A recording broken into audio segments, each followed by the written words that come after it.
What's up, everybody? We're here at the Behavior Code. I'm your host, Yogi Chris, PhD, and I am interviewing Akash Inti today. This is going to be a very good episode for anyone looking to get into these subjects of game, of dominance, male-female dominance and submission, and just the process of evolution. Any man that starts or begins on this process of personal development, you could think of it in terms of business development also, but definitely there's something super deep and sensitive to the man when it comes to his mating strategy. And updating and modifying that, it's very difficult to, okay, cool. It's very difficult to take corrections and adapt. And my guest today, Akash, has been one of the most adaptable and committed men that I have met in my 5 years on the show, or 6 years, because it was a year before I met my current teacher. So in 6 years on this journey, I haven't met somebody come up like this, except there's less than a handful in the IMC Nation. And then there's other people. Everybody's trying real hard. So this is going to be interesting. You're going to get to hear some of his language on it, and I'll be asking him questions and picking his brain. And hopefully we get to some really deep perspectives that look for this man in the upcoming decades to become the Christian Grey prince of, the world. And welcome to the show, Akash. How you doing? Yeah, brother, I'm super excited, and I'm so grateful and honored to be a guest on the podcast today. As it relates to these topics, there's something that really means a lot to me, and it's so important in today's day and age, in the sense of, I'm getting a bit of an echo on your end, brother. I'm not sure if there's anything simply making you aware, but I'm getting a sense of the importance of this in today's day and age, in the sense of, in my life, myself, I haven't had many strong masculine figures, and one might be like, well, you had a father, you had soccer coaches, you have had all of, like, what are you talking about? You haven't had a strong masculine figure. You've had so many of these in your life, but it's not the one that I had ever thought of that kind of encompassed all of these things. So what I had learned was that I had to become that person myself. And that was one of my biggest revelations, was like, this whole time I was like looking for someone to like demonstrate it for me, but the whole thing was like, the biggest revelation that I had for myself was like, no, dude, you need to be that man, and you need to show the world what that man actually looks like. And that's what's led me to this journey, and why I do what I do, is to simply demonstrate, what does it really mean to be a man in my eyes, in my experience, and what are the pieces that I think have been missing from all of these different areas. And that's why I go about studying so many different areas, to pull all of those pieces together, pull it together myself, and then embody it. So where do you think the original motivation, like what was it that was unsatisfactory, that that you wanted to begin this, if you can remember, when, or how would you describe the beginnings? Yeah, as it relates to game itself, I guess what I would always see would be like romance novels, or romantic comedies would be like a big thing. And I would see the guys there, and they looked like I don't know, I knew women like loved that. And I love being surrounded by women. It's such, just the energy it makes me, I don't know, I just feel so amazing.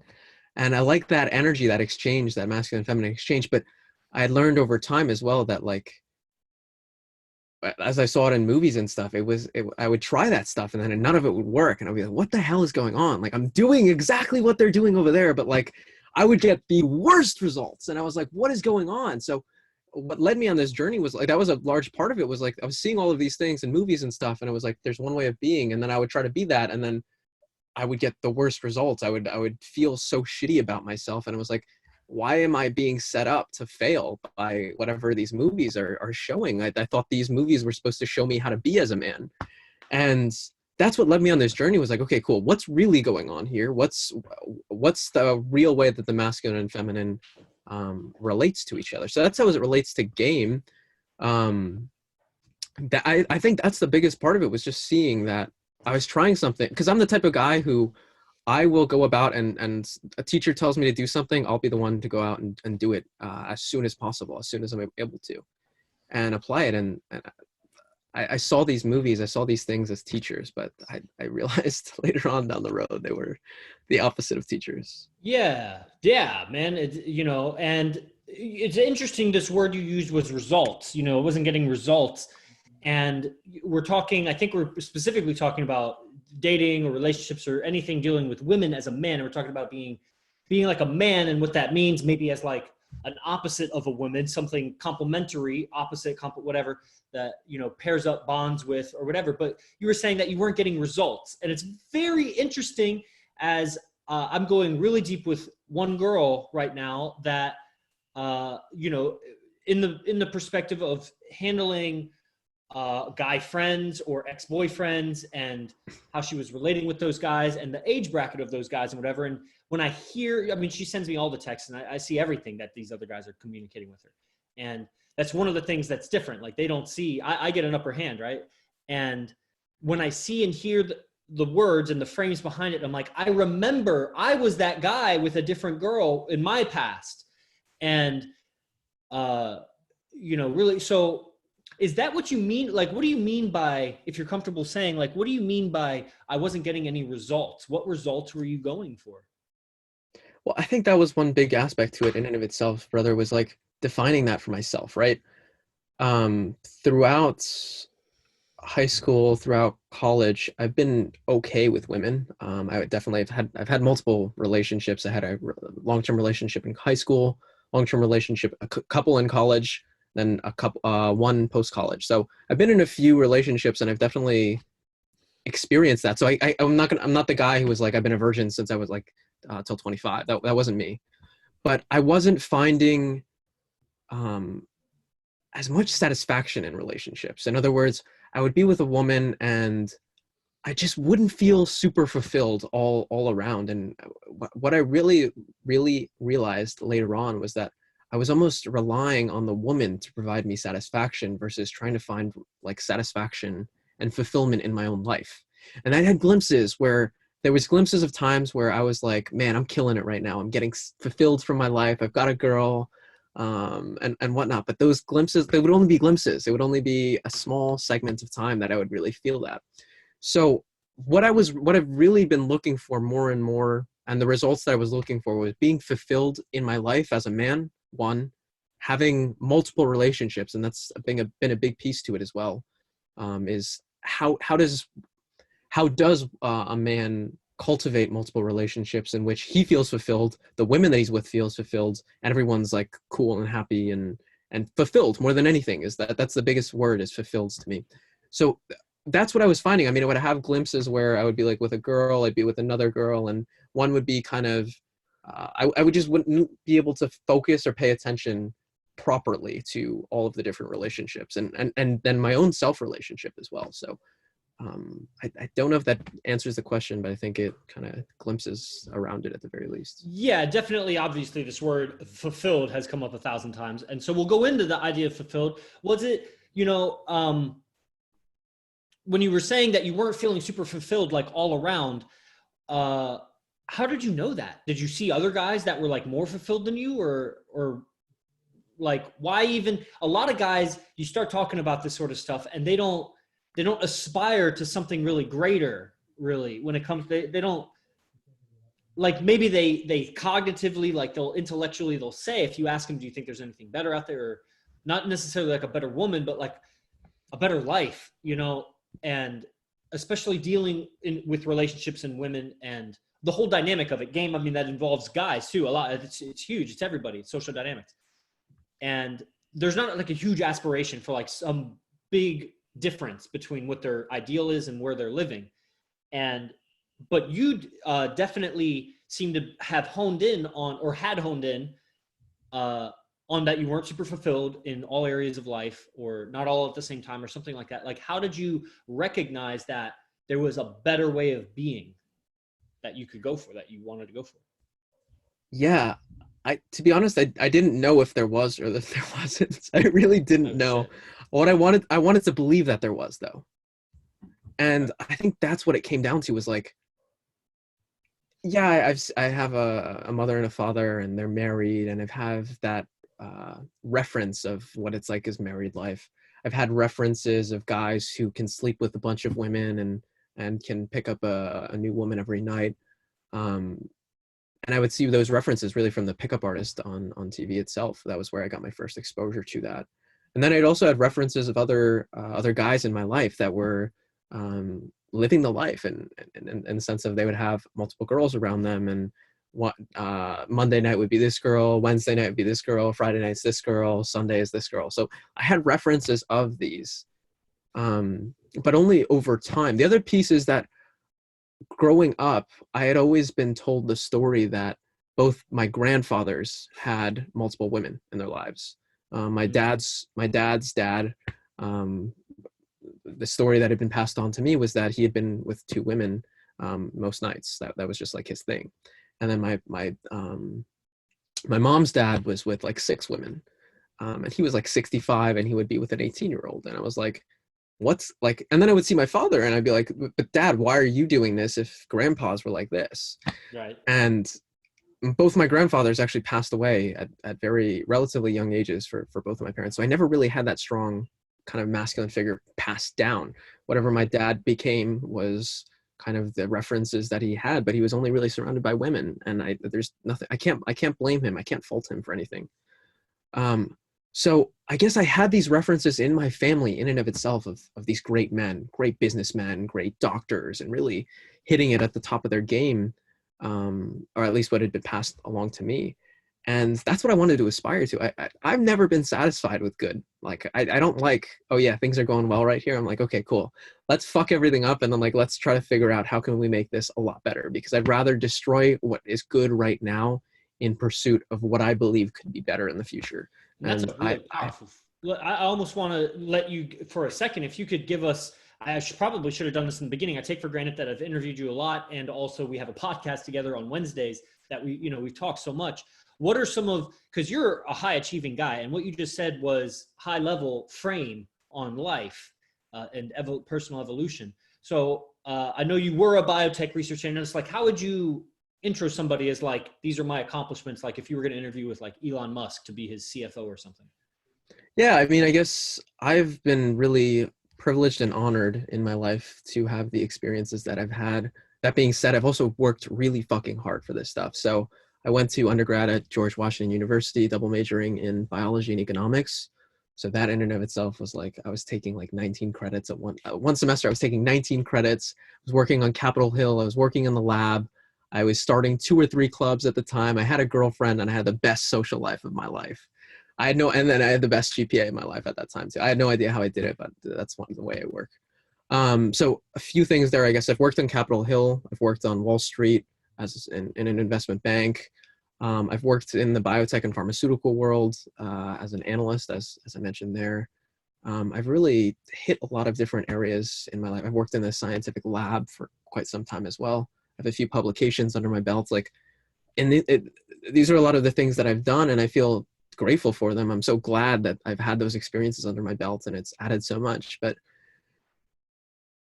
what I've found more value in, more than anything, the things that I'm even more proud of are like being a yoga teacher and actually like doing yoga. I'm proud of taking a risk on myself and starting my own, not one company, but 2 companies during this whole COVID thing right now.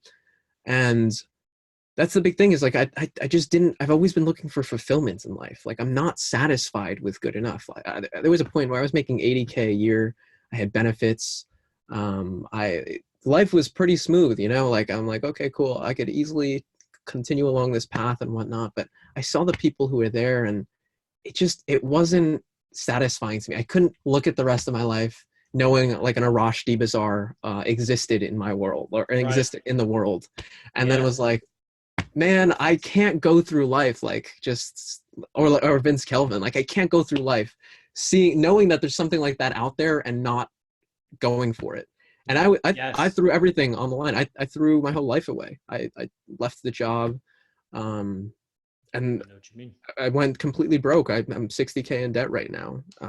But I know I'm on the path to greatness. And that's the thing is I am willing to give up everything, every single thing for my goal and what I believe in. Yeah, because it's not even a thing that you're giving up, because you can't take it with you anyway when you die. So is it really yours? So That's you're exactly really, it. you're doubling down, investing in your own life experience, because maybe you don't take that with you either. But I mean, that's your internal experience, that when you close your eyes in the last few moments of your life, you can't take your money, you can't take your possessions, your accolades, your certificates. At least you'll have your mind, the experiences of your life. And very cool. You know, you were talking about, brought up multiple relationships a lot, and you brought up fulfillment, the sense of fulfillment a lot. So this is what has developed in your understanding that would make it worth it to a woman to be with you when you're with multiple women?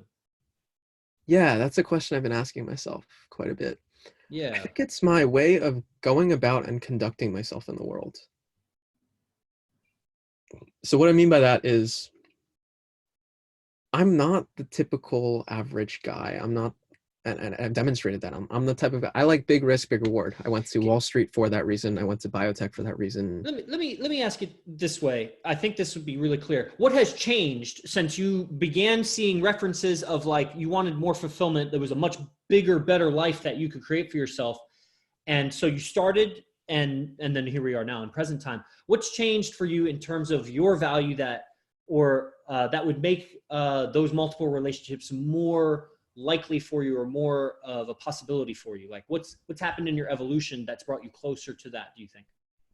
I think it's that I've demonstrated that I'm willing to take a chance on myself more than anything, and I've gotten a lot clearer as to who I am in this journey in and of itself, Yeah. right?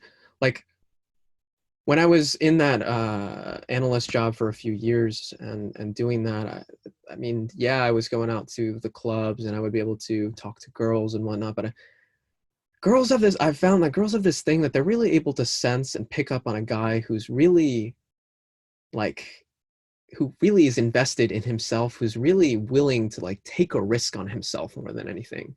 And I've noticed that even in the, like, we've been in COVID right now, but even the girls who will text me, I just got a text earlier today from literally just before we started, like a girl like, oh my gosh, I miss you so much. And it's like, I've realized that they I don't know, they have this thing where they're able to pick up on who's the guy who's really doing shit and really making things happen, and who isn't, who's kind of comfortable.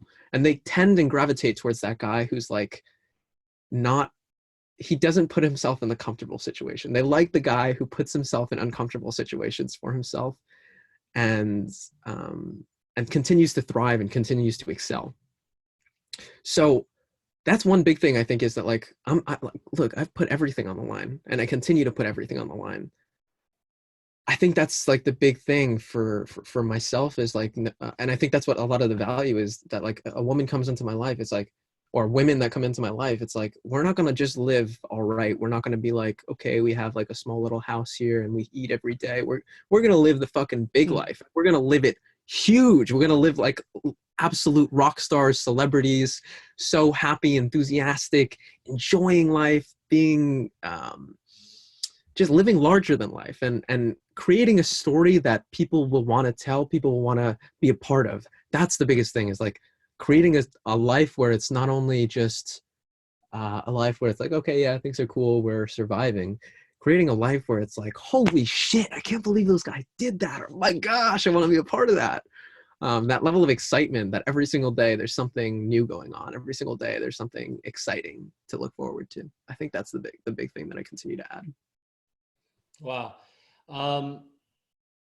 Yeah, while you were talking, I was daydreaming because it was so vivid and you had such passion behind it. And I was curious, because you've been going, I recently discovered your, like, I guess it's your alternative Instagram account or something like that, about dominant submission or something like this. I forget what it's called.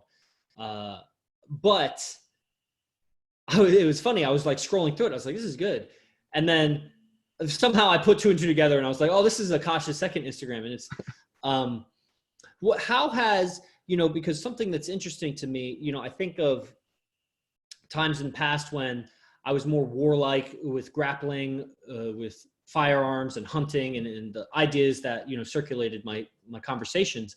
It was definitely more combative in the sense of like, war, battle, death, like killing kind of thing. Now there's like a dominance I have in my voice and a dominance in my attitude and ideas when it deals with the women. But there's a big difference. Like if a big ogre stepped up to me, there'd be a difference in like, there's a dominance of like physical presence and there's or coercive presence and a sense of dominance and like mental presence, dominant mentality. And I'm curious about what have you noticed about a distinction?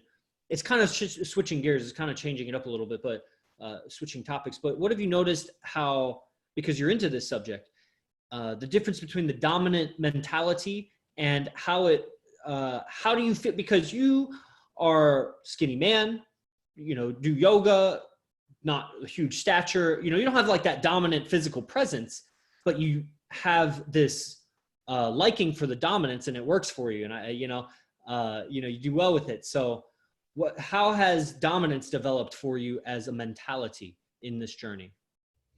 Yeah, brother, it's really funny because I remember when I was younger and whatnot, and something that would always be kind of like frequently inculcated into my mind was this idea that I needed to be big or that I needed to be bigger. My dad would always push on me. They're like, oh, you need to be drinking your milk and having protein shakes all the time and shit. I'm like, Dad, I don't want to do that shit. It's fucking stupid. I don't want to look like this fucking meathead. Like, I don't like that. I don't want to carry that much weight on me. There's no purpose for it. And so, but at the same time, I knew that women were always be attracted to like the guy who's like 6'6", big fucking big dude. And I was like, yeah, how can I get like, what is it about this man that's so attractive? And what I found is that it's that attitude of dominance. It's that kind of the way that the man carries himself and is like knowing that the woman can't do anything to that man. In the sense in the physical way. Obviously she can use her words and really twist things up and really fuck with his mind for sure. And that's where I found within myself being this, I'm 125 pounds, 5'7", half Indian, half Peruvian, full American dude. And you look at me and you're like, dude, how is this guy pulling off wearing a robe and like I'll be putting on eyeliner and shit. Like I'm a sight to see whenever I go out, and it's tough because I know other guys will look at me and they're like trying to make fun of me and shit. I'm like, what are you gonna make fun of me for? You know what I mean? Like it doesn't make sense. So that in and of itself is a dominant presence in the sense of that I'm able to pull off shit that most people can't. And then I'm willing to do it. My ability to even vocalize my inner thoughts and be able to say things about myself that most people would be like, oh my gosh, I would never tell anyone about that. I have most of the time no issue with it. I really don't.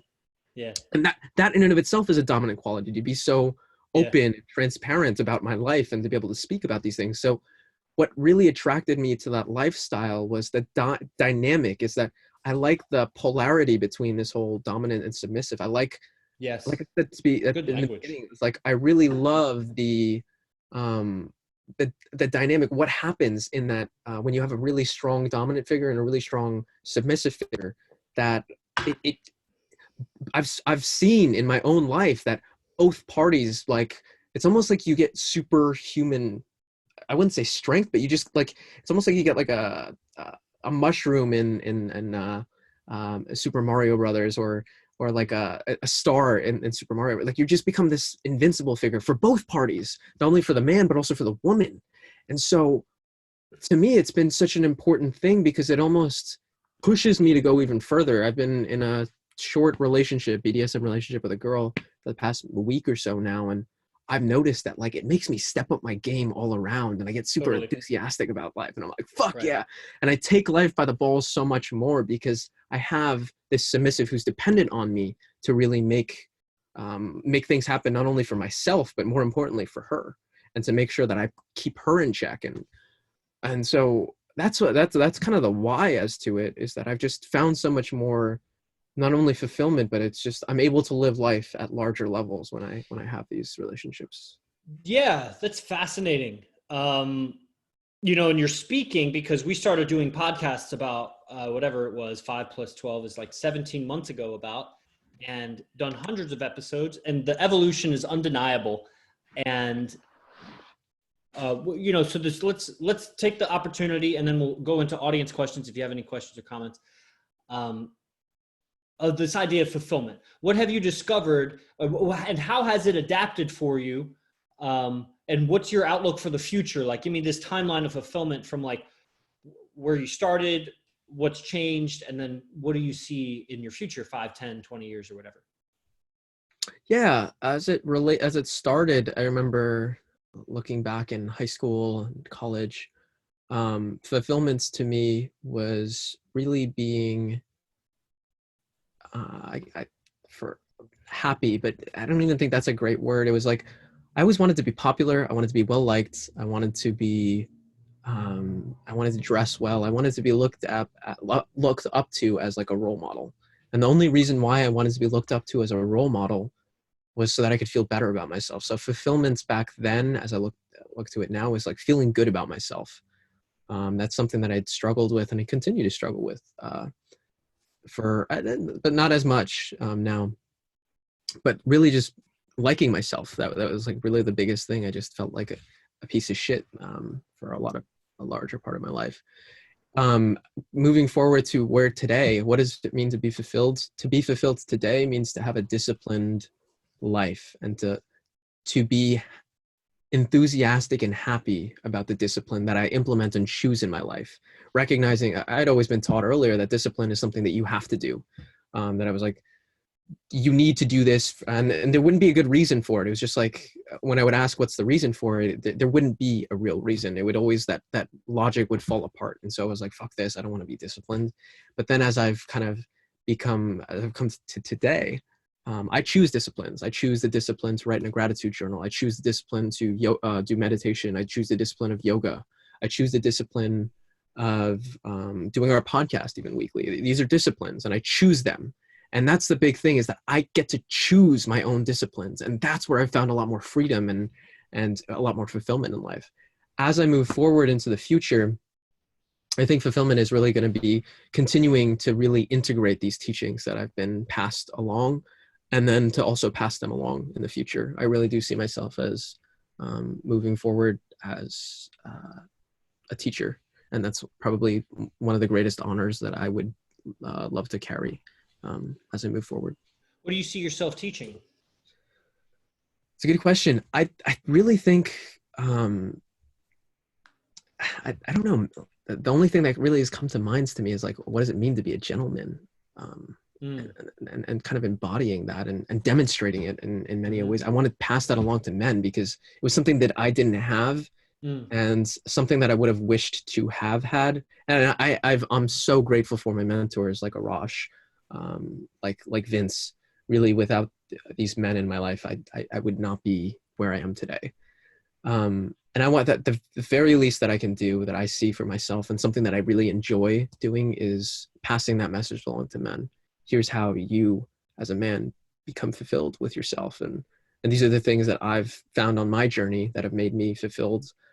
As it relates to the areas of relationships specifically, I think that's where my strength really lies. Wow.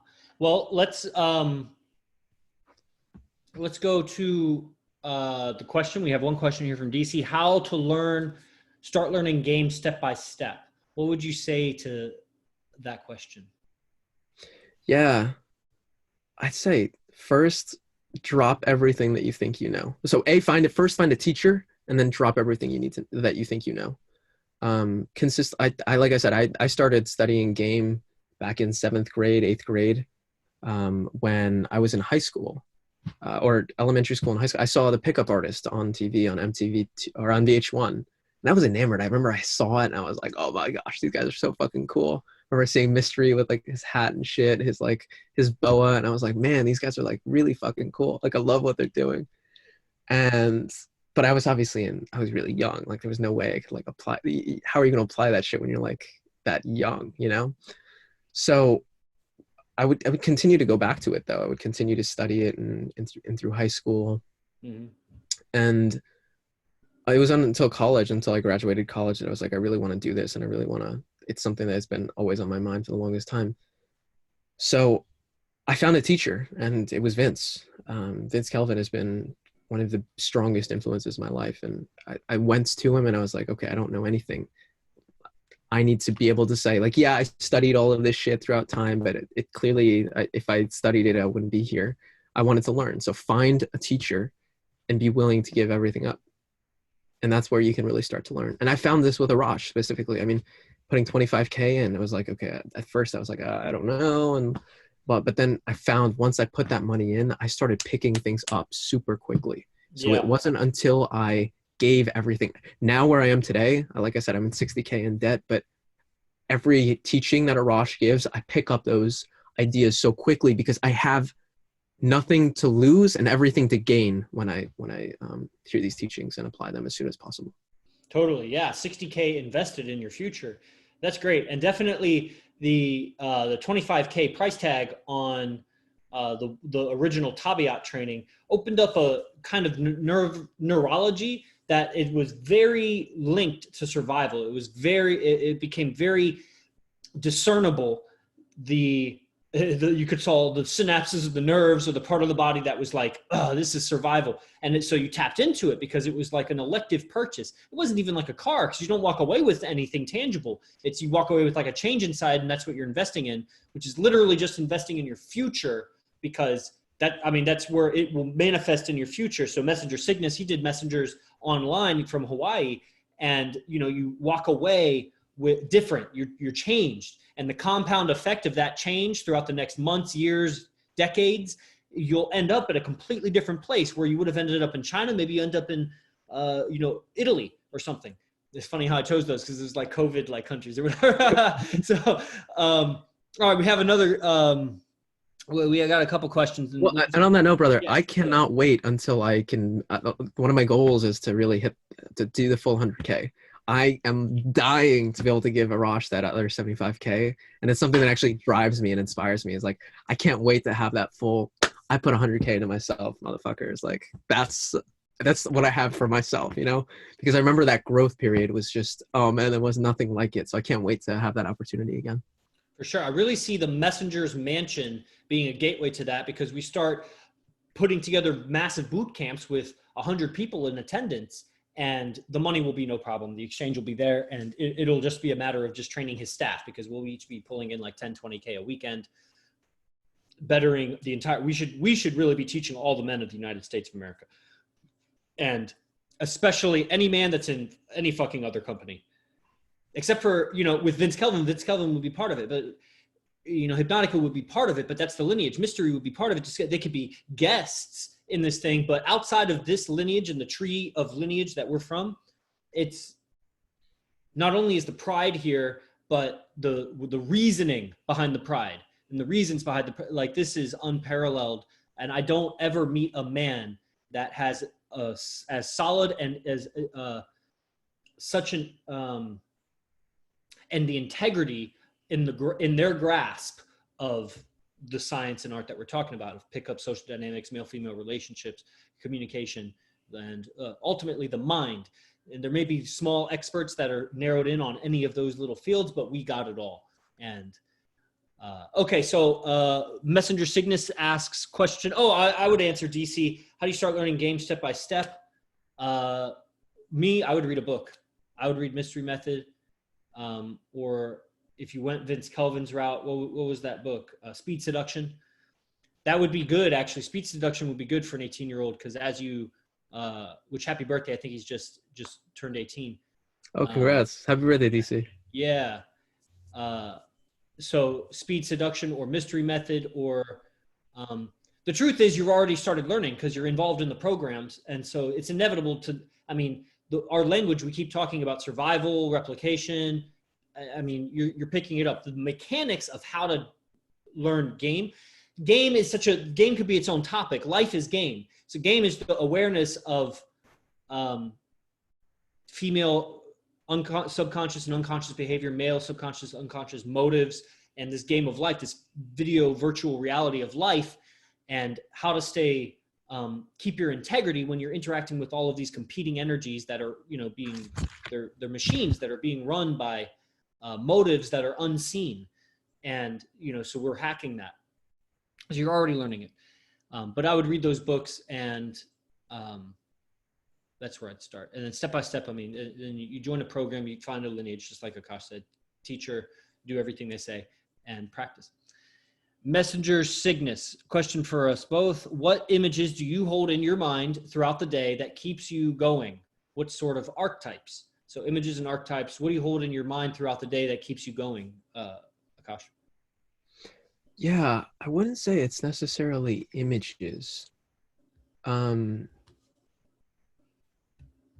One of the things that again, when it comes back to is just living a disciplined life, but a disciplined life that I choose, right? So when someone thinks of a disciplined life, they're like, okay, I've got to get up at 5 a.m. every single morning, and then from there I got to go do this and do that. But then it's like you hear of all of these like top businessmen or top politicians, and like they do that, but and then you start thinking to yourself, okay, I got to do that now and whatnot, and it's like you don't have to do that. In fact, like fuck that. It doesn't matter. It doesn't mean anything. What matters more is why are you doing that? What is the reason for yourself? So as it relates to coming back to your question itself, what sort of archetypes do I relates to, or what archetypes do I look towards?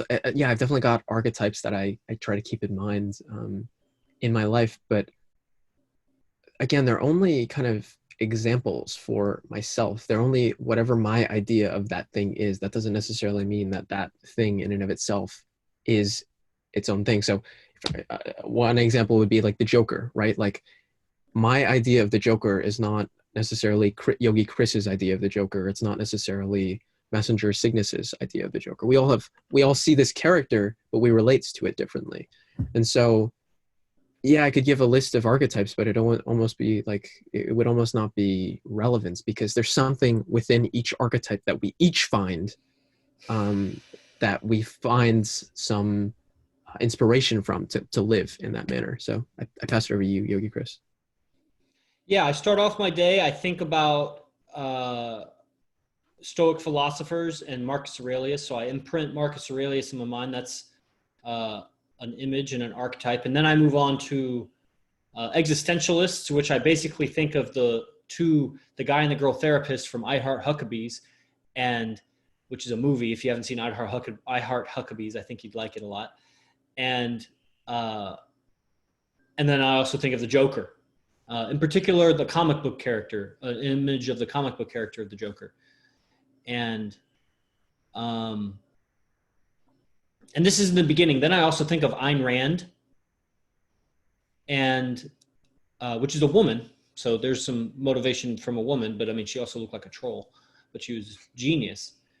And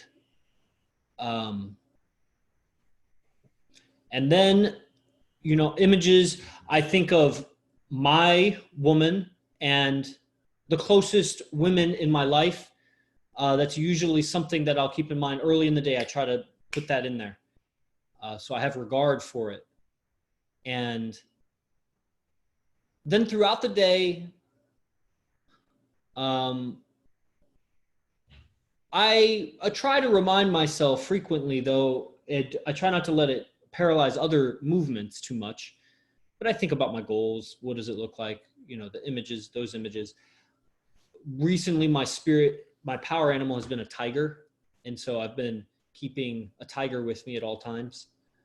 And that's how I'd answer that question. All right. So, okay, we got a question here on Instagram. This will be the last question, guys. Catch this if you're on iTunes or YouTube, then leave a comment. What'll happen is I'll sign Akash off here, and then I'll go a little bit extra on some things I want to just express. And we'll give Akash a break because he has a meeting in 15 minutes. And I'll let him close it out. Let's see. Germany says, how can we be fulfilled when we are constantly seeking growth? Akash? Yeah, I think that is what provides fulfillment, is learning. I'm fulfilled by learning. Like, one of the things that I've constantly sought to do was to find a way to be learning from many different areas constantly and be able to obviously to finance and fund it. And that fulfills me, right? It's like I get fulfillment to learn from Yogi Chris on yoga and mindset and philosophy. I get fulfillment learning from Raj Sapardibazar on relationships, mindset, etc. I get fulfillment learning from Vince Kelvin on pickup and lifestyle. I get fulfillment learning from Hypnotica. I can go through all of the teachers that I study with. That's where I get my fulfillment specifically. The ability to see a teacher and be like, they have something that I want. I'm going to go walk this path that they've walked, and obviously relate the ideas of my own life to it, or my own philosophy to it, and allow my life philosophy to play with what they've have, and their life philosophy. That's where I get my fulfillment, is challenging, I guess, my life philosophy and seeing where does it stand and where doesn't it stand. And where it doesn't stand, I find the teachers and those who have better philosophies than myself, and I adopt those.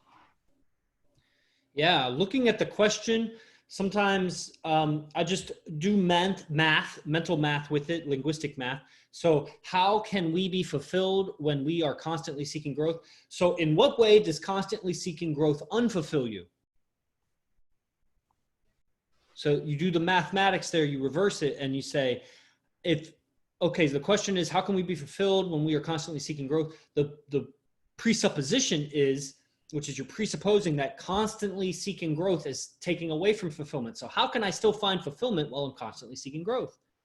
Well, what is it about constantly seeking growth that takes away fulfillment? Well, I'm feeling rushed or cramped or no time for free time or whatever. Is it possible to constantly seek growth without those things?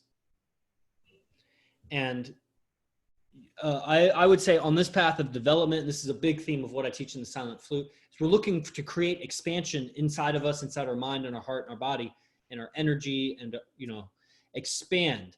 So you must become aware of, in your constant seeking of growth,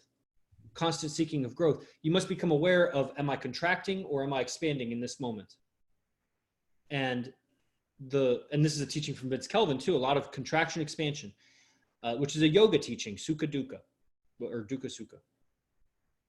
So yeah, how can we be fulfilled over time? You just start to identify, what are the activities on my constant seeking of growth that are contracting me? And how can I redo this? Because I'm somewhere making a decision or telling myself a story that's making me contract during these activities, and it's taken away from my fulfillment with the activity. But that's not necessary. That's just the inner critic. That's what I'll probably talk about that right after we wrap up with questions. I don't see any other questions. So very cool. Akash, what do you think about guys? They're going to see this. They're either seeing it now or they're going to see it in the future. There's many opportunities to train with your mentors, Vince and Arash, and even potentially with yourself. What time capsule message would you have for those people that maybe you'd want for them? You get what you put in. So give it everything you've got. So give it everything you've got. Most excellent. You get what you put in. So give it everything you've got. Nice. Awesome. Akash, well, thank you. I mean, you're totally welcome to stay if you want, or, I'm just going to go 12 minutes, but that was the end with Akash. And then I'll also give you guys the links in the bio if you want to, or the description if you want to follow him on Instagram and, be in contact with Akash. So this was a really fulfilling episode because I really put the effort into letting you trace your mindset through time. And I feel as if I got to know Akash a lot. And in the process, I actually feel like I got to know everybody because I see who shows up, who participates, who's reacting to what's being said on all the platforms to whatever degree. That's why Zoom is the best, because if you're on Instagram or Facebook, whatever, you participate, you can interact the most on Zoom. I can see your face, or it's easy to type and I see it faster. And so all of this is a communication, and mindset. And what is, Akash left. Oh, there it is. Mindset, the images that you hold in your mind, the setting, like the theater set of your mind, what you're always reacting to what you're holding in your mind. And you're moving through life, moving forward, trying to get closer and closer to your goals and manifest these goals. And there's a lot of disorder between where you are and where you want to be. And you're bringing order to the disorder between here and there, straightening it out. And that's a persistent process. That's what it's a process, step after step after step. And it's a 1,000-mile journey. And sometimes you trip and sometimes you took the wrong turn, but no effort is ever wasted. So we're putting it together and straightening things out between here and there. And there's nothing wrong with applying yourself daily to your goals. It's literally the dividends of your persistent effort. You don't know how far you've come unless you relate with lots of people around you through time. And you see them drop off on the wayside. You must make it a priority especially now we're in COVID lockdown. You must make it a priority. I actually didn't say this in Silent Flute lecture. I wish I had it because I've been thinking about it for like 2 weeks. And really longer because I'm selling people on these boot camps and I'm like, now is the time because everybody's unplugged. Everybody's indoors. It's very matriarchal time because women are rare because they're not interacting. They don't want to meet new guys. And every woman has every guy that she knows hitting her up in some way, participating there because they're all looking. Every man, it's crossed their mind. Everybody here could agree it's crossed your mind. The strategy, okay, I need to get some more women on Instagram, Snapchat, dating app, phone book. Like you've gone through it more so than during normal times. In normal times, you do that too because we're always like looking to feed our need and to relate with people and get women in our life. But now it's like, well, shit, I can't even go to the coffee shop and like be around people. Or maybe the coffee shop is open, but like most isn't open. And like Walmart and the grocery store is like the mall now, or it's like the concert hall. Like that's where everybody goes. So everybody, it's a skewed kind of communication. Women are getting a really warped masculine interaction with the masculine because men are acting so hungry and so starved, which is a very matriarchal society. When men are abundant, women are rare. Then women get everything they want. That's a matriarchal society. And then, but what'll happen? Then men will take on riskier and riskier things to get the women or whatever, and whatever. What ends up happening in matriarchal society? What didn't happen? The matriarchal societies did not inhabit the paradises of the world. They inhabited what was habitable until the patriarchal cultures came in and pushed them out, or just conquered them. And so they were very rare, and they were in rare patches of land scattered across the world. And you could go further back, and then you're going to have to get into like alien involvement, why there were giant long skull people. If you've ever seen these documentaries of humans that had like long skulls, and they have so many of these examples that have been uprooted. And were they Atlanteans? Were they hybrids? Was there another subspecies of Homo sapiens sapien or whatever that, roamed the earth or whatever?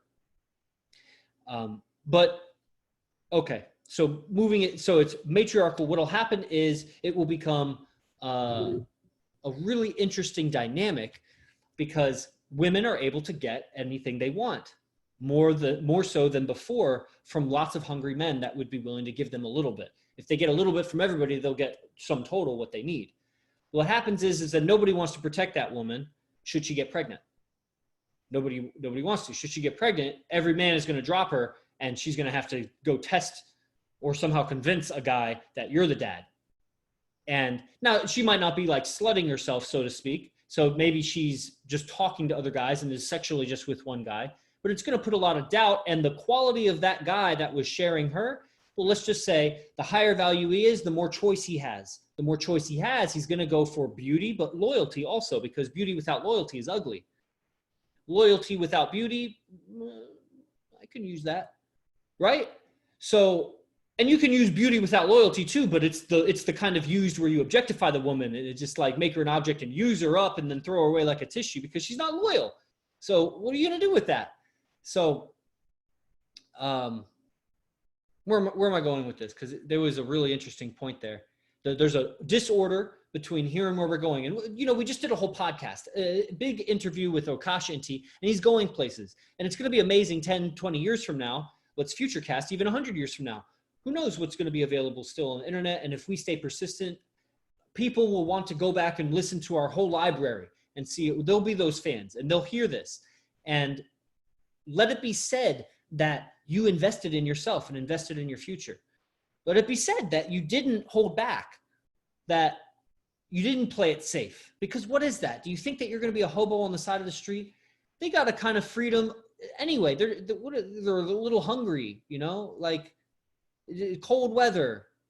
Yeah, I'm not saying that that's not a hard life, but are you willing to, Do you think it would be that bad if you invested in yourself? And even if it did, aren't you willing to do that? Because what you're going for is a 1 in a million at least, maybe a 1 in 10 million. You got some big goals. So what are you willing to exchange? What are you just willing to exchange? And maybe you will have to, but what are you willing to exchange for that 1 in a million experience? Because the universe is looking for the proper individual that can withstand the pressures of that thing that he's going for or she's going for. And the universe is inside. So inside, the eyeballs of the universe are inside of you too. You can't lie to the universe, to God, but God would be a sensitive word, and it's dog backwards. So they booby trap the language by calling God dog, because who hasn't thought of that? So somehow subconsciously God gets associated with dog, and who wants to worship dog? Dog is an animal you control. It's a pack animal that you're the alpha over. Okay. So the universe sees inside of you. So you become willing to exchange everything and beyond to bring order between here and where you want to be. Exchange everything and beyond to create the order between here and where you want to be. And that's persistent application of yourself every day. And stay connected to who you need to stay connected to. Troy Story does a good job of that. Everybody stay connected. Join if you're on iTunes or YouTube. Subscribe, comment, share this if you're catching it on social media. Let me know what you thought about it. And we got another boot camp coming up with the IMC Nation. So send me a message if you're interested in that. We got Miguel. Hey, I was wondering what the silent flute is. Silent flute is my personal training where I teach a group, yoga, mindset, and communication, a lot of yoga techniques. So you could check that out at ninthlimb.com. If you want to see like where the tentacles go in all directions, all the podcasts, the, products that I offer. I got the no fucks notes that are coming out, really powerful. I would highly recommend get the no fucks notes. Everything, the silent flute, can be found on my website, ninthlimb.com with the number 9. The link would be in the description. Thank you for attending, and I'll see you next Tuesday for Behavior Code.